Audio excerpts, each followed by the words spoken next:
Now look at the notes for Extract 1.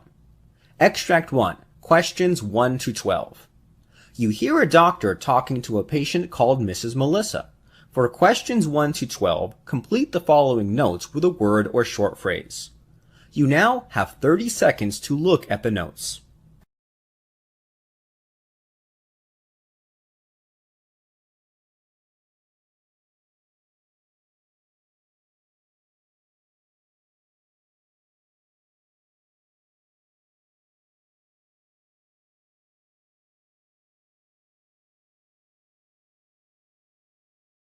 Good morning, doctor. Good morning. Please be seated. May I ask why you have come to see me? Well, I have had a sudden onset of pain by lifting a weight of about 40 pounds at my workplace. I have developed pain on my left hip. Although the pain is dull, it is aching and stabbing. The severity ranges from mild to severe. The pain is present constantly and worsens while sitting, twisting, lifting, or riding in a car. The pain improves after resting. Sleep alteration due to pain is positive, and I wake up after getting to sleep. I'm feeling depressed all the time due to this persistent pain and have lost my interest in all activities. I get insomnia, lack of concentration, fatigue, and loss of energy.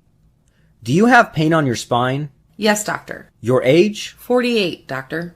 Are you attending your work? No, doctor, I am not going to work. Have you been immunized before? Yes, doctor. I had flu vaccine 2 years ago and pneumonia vaccine 5 years ago. Do any of your family members have a history of illness? My father is 79 and had a cerebrovascular stroke and hypertension. My mother had a congestive history of heart failure and died at the age of 70. Tell me if you have any past medical history. I had an appendectomy 7 years ago and a cholecystectomy 3 years ago. Do you drink or smoke?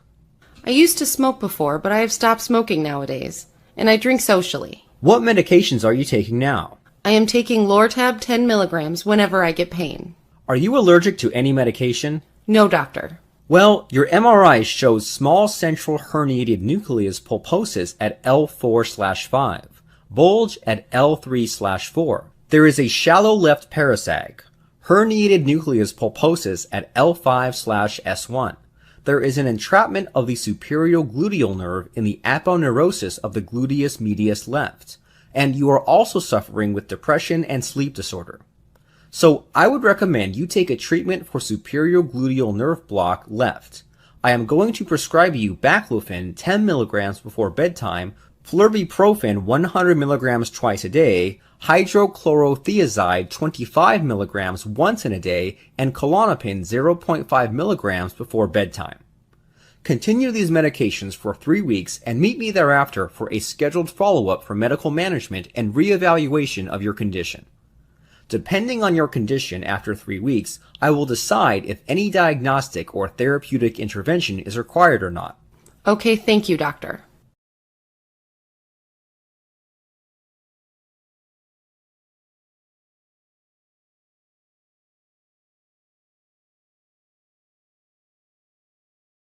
Extract 2, questions 13 to 24. You hear a physician talking to a patient called Rasputin. For questions 13 to 24, complete the following notes with a word or short phrase. You now have 30 seconds to look at the notes.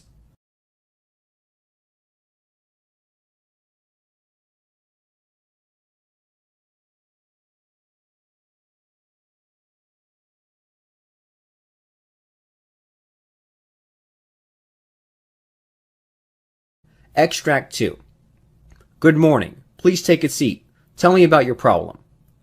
Good morning, doctor. I currently work as a phlebotomist and respiratory therapist in a hospital. When I was attempting to do a blood gas, I had my left hand finger over the pulse and I was inserting the contaminated needle using my right hand. I was wearing protective clothing and gloves. As I advanced the contaminated needle, I jerked away, causing me to pull out of the arm and accidentally pricked of my index finger. I was seen and evaluated at the emergency ward immediately. In the diagnosis, I was found to be a carrier for hepatitis C and negative for HIV. I had a periodic screening including blood tests. I completed a 3-shot series for hepatitis B and had titers drawn that shows protected antibodies. I am up to date on my immunization, including tetanus. What's your age? 36, doctor. What medications are you taking? Nexium. Any previous medical history or surgeries? I had degenerative disc disease in my back. Are you allergic to any medications? I am allergic to IV contrast. Are you continuing your work? Yes, doctor. Well, your temperature is 97.2 degrees, pulse rate is 84, respiration's 14 and unlabored, and blood pressure 102/70. You are negative for HIV. You have no other symptoms suggesting acute hepatitis. Your liver function test is normal at 18 and you have no signs of infection. You have developed acute intestinal illness due to blood-borne pathogen exposure secondary to contaminated needle stick. Continue with Nexium 20 milligrams a day until the condition improves. Otherwise, you are medically fit and no need for further diagnosis or treatment. Thank you, doctor.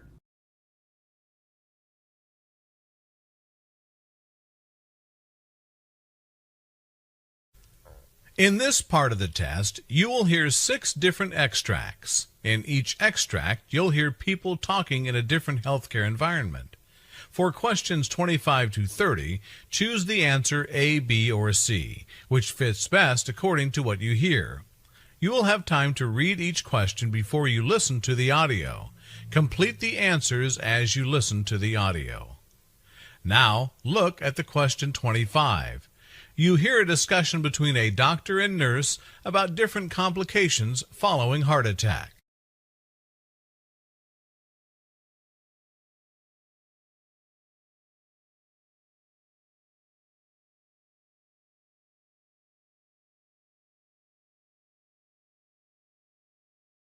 Hello, doctor.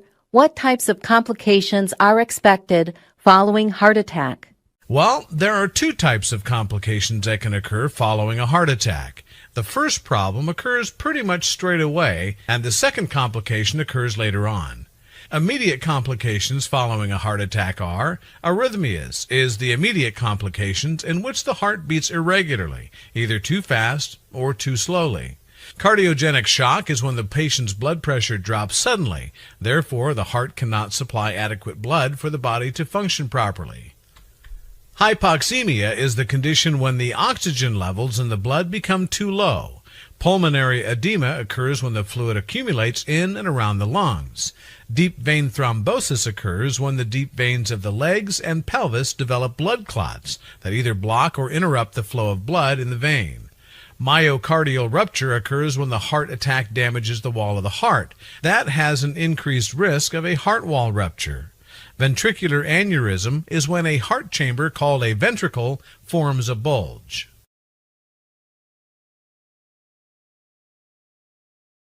Question 26. You hear the discussion between 2 doctors about the impacts of acute kidney injury.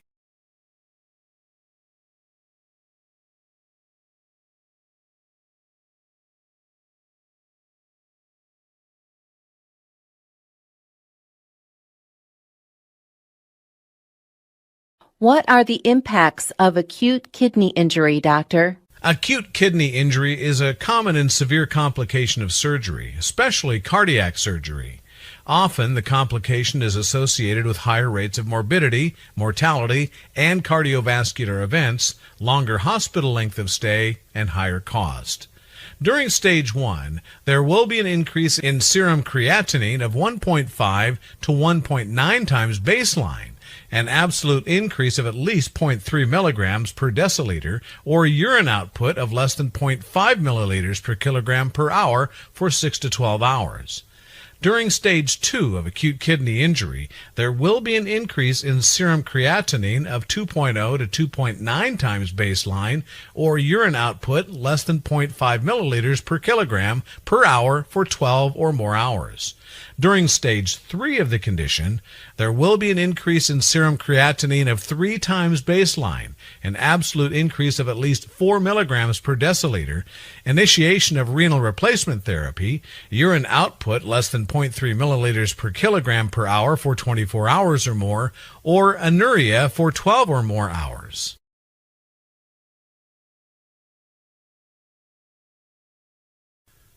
Question 27. You hear a discussion between two doctors about acquired melanocytic nevi.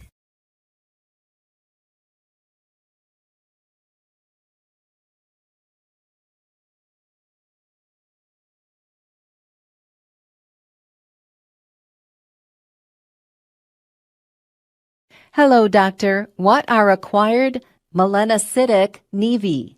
Acquired melanocytic nevi are clumps of melanocytes that originate during childhood but manifest during 30 to 40 years of age. Junctional nevi form macules, with the skin markings becoming slightly more prominent. They are circular flat lesions with a uniform brown coloration. They have lentiginous cells, which are round or oval or spindle-shaped. Dermal nevi are raised pale brown or skin-colored lesions, and often hairy, having focal globules and fine vessels or pale areas. Pseudo-horn cysts may be seen. The cells are epithelioid with amphiphilic cytoplasm, and the melanin is in granules. Compound nevi may be raised with a wart-like surface in certain cases, and are usually lighter brown than junctional nevi are. They have round or oval globules of pigment, and these may form cobblestone patterns.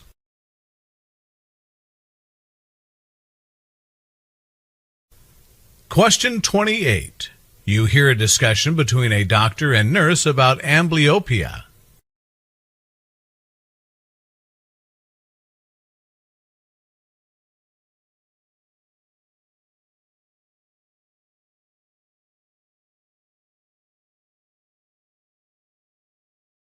Hello, doctor. Can you explain what is an amblyopia? Well, amblyopia is the medical term for lazy eye that refers to a condition in children where the vision in one eye fails to develop adequately. This usually affects the ability of the child to see using the weaker eye. In strabismic amblyopia, a squint develops due to a mismatch between the muscles that support the position of the eyes. Therefore, the brain ignores the eye that is not straight and relies on the images generated by the stronger eye. In a condition called anisometropic amblyopia, the refractive error is greater in one eye than the other eye. Therefore, the brain ignores the more farsighted eye and relies instead on the eye that provides a clearer picture. However, the weaker eye remains straight. Therefore, the defect may go unnoticed by the parents or primary care doctor. In the condition called deprivation or occlusion amblyopia, one eye is deprived of vision due to the development of a blockage, such as a cataract. The ocular media becomes opaque, preventing visual information from reaching the brain.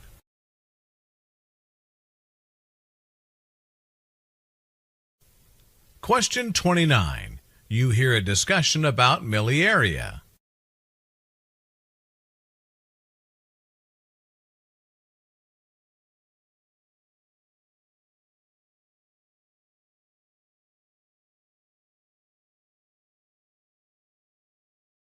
Hello, doctor. What is miliaria? Well, miliaria is the conditions associated with sweat retention in the skin.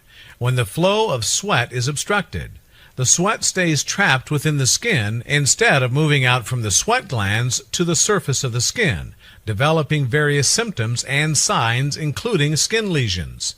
Miliaria crystallina, also called pseudomina, describes sweat duct obstruction in the uppermost epidermis, where the sweat is retained to form subcorneal vesicles. These clear, non-inflamed, fluid-filled blisters and papules rupture easily, and even light rubbing can cause them to break. Miliaria rubra, also called prickly heat, and refers to the retention of sweat that moves into the middle layers of the epidermis and the upper dermis, resulting in itching and redness around the sweat pores. Miliaria pustulosa occurs when the miliaria rubra develops as inflamed pustules. Miliaria profunda occurs when the sweat moves from the ducts into the dermis. Hard, flesh-colored, painful papules develop that are much larger and more deeply located than the papules seen in miliaria rubra.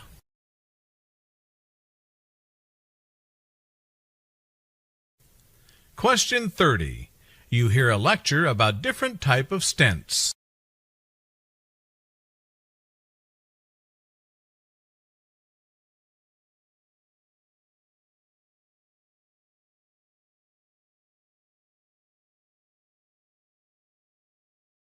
We see today what is stent and what are the different types of stents.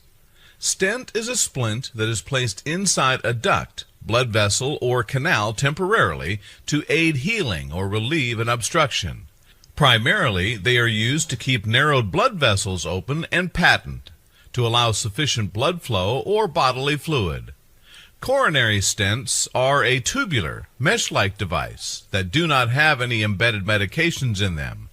Drug-eluting stents are coated with medications to prevent inflammation and retinosis of the artery on a long-term basis. A urinary stent is used to hold open the ureter in cases where it is narrowed. Ureters are long tubes that carry urine from the kidneys to the bladder, where it is stored until it is emptied. Urethral and prostatic stent is used to open up the narrowing caused by an enlarged prostate pushing against the urethra, preventing the normal outflow of urine. Peripheral vascular stents are used to keep blood vessels outside the coronary arteries open. Stent grafts are tubular devices made up of a special fabric that is supported by a rigid metal stent. These are mainly used for vascular surgeries, such as to repair abdominal aortic aneurysm. Stents can also be used to keep the food pipe of the esophagus open in case of esophageal constriction, and biliary stents can be used to maintain adequate drainage of bile into the intestine.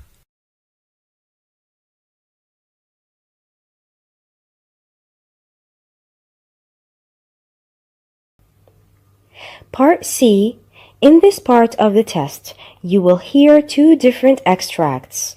In each extract, you will hear health professionals talking about specific aspects of their work. From 31 to 42, choose the answer A, B, or C, which fits best according to what you hear.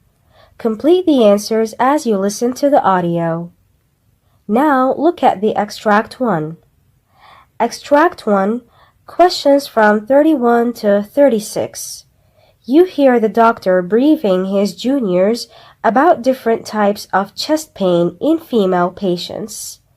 You have 90 seconds to read the questions from 31 to 36.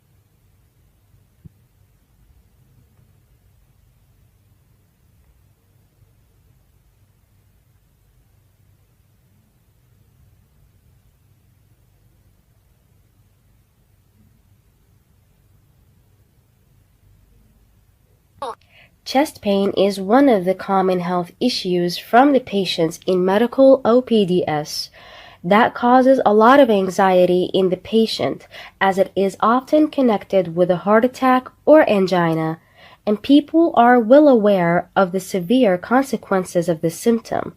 However, a chest pain is not necessarily caused by or originating from the heart diseases. There are numerous other structures in the thoracic cavity. Therefore, a systematic approach is crucial to arrive at the correct diagnosis causing the chest pain. A chest pain in menstruating females has a great significance, as they are less liable to get heart diseases until menopause. Estrogen prevents the development of atherosclerosis. Coronary artery disease or myocardial infarction is very rare in menstruating females. As menopause approaches and estrogen levels decrease, the chances of development of coronary artery disease increases. Reversible loss of blood supply to the heart muscle called angina pectoris or cardiac pain is retrosternal, poorly localized, vague, heavy, squeezy feeling, compressive. Angina pectoris rarely lasts for less than 1 minute or more than 20 minutes. Unless it is a heart attack, patients are relieved in less than 5 minutes on the use of sublingual nitrates or cessation of all activities. Angina pain can also occur in the left arm, left shoulder, the jaws, or neck. Sudden blockage of an artery supplying blood to the heart muscle, called myocardial infarction, would be similar to this but very severe and lasts longer. The pain will not be relieved by sublingual nitrate or rest, and the symptoms are palpitations, nausea, vomiting, perspiration, blackout, dizziness, or even mortality. Pain that is unlikely to be of cardiac origin is often well localized, lancinating, prickly, sharp type lasting for less than 15 seconds at times.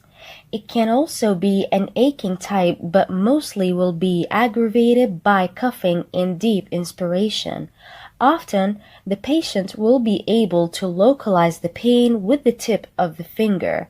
However, the pain that is localized just below the left nipple will never be from cardiac origin. Common causes of chest pain in young females. Mitral prolapse is a common and benign condition.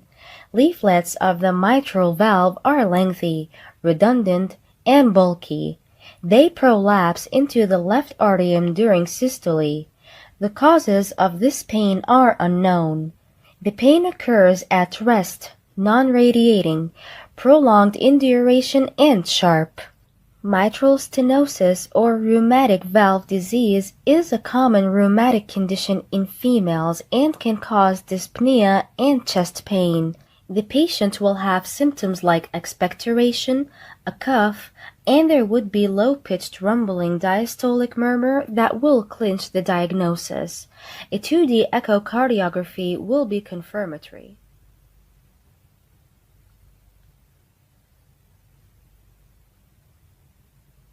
Now look at Extract 2, questions from 37 to 42.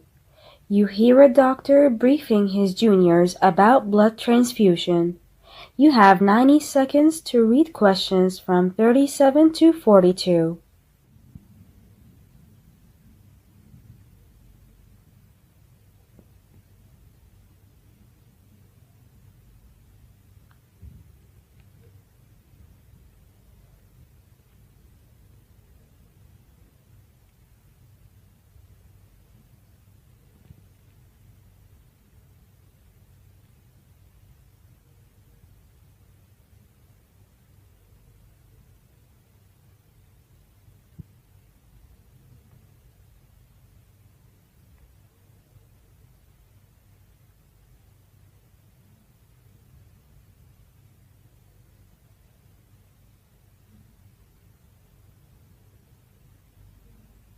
Extracting blood or blood components products from one individual and inserting them into the circulatory system of another individual is known as blood transfusion.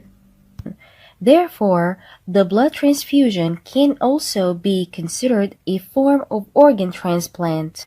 Generally, it is performed as a treatment for different medical conditions, such as massive blood loss due to surgery, trauma, shock, and other conditions in which the body tissues are not oxygenated adequately, where carbon dioxide or other toxic materials are not effectively removed, and where the red cell producing mechanism fails.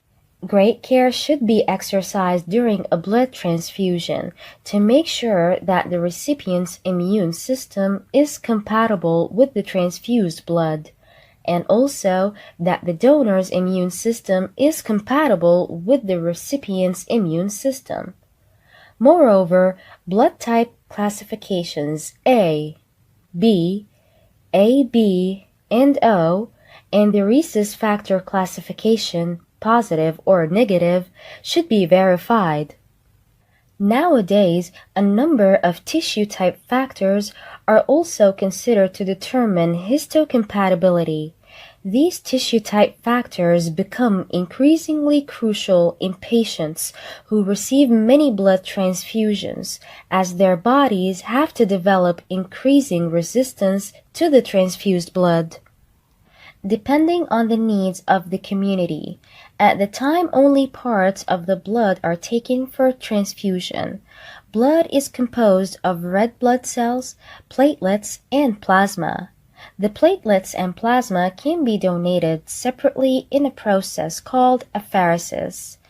In this process, blood is separated into components after being extracted from the donor.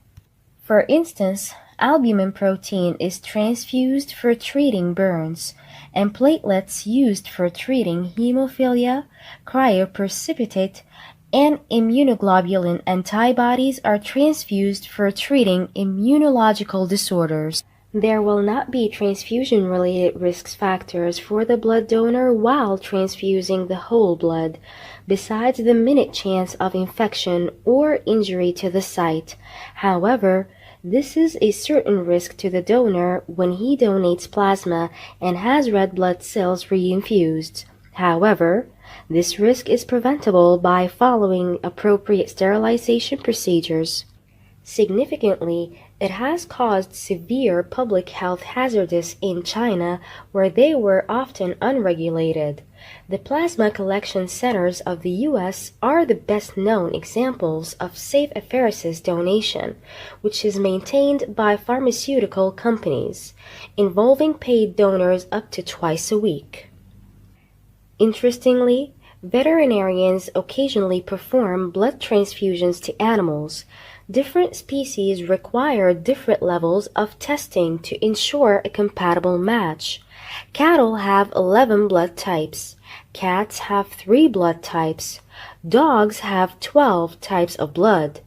Pigs have 16 types, and horses have 34 types of blood.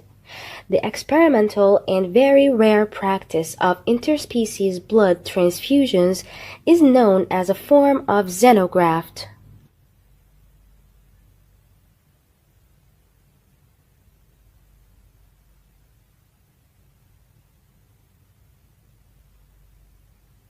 That is the end of Part C. You now have 2 minutes to check your answers.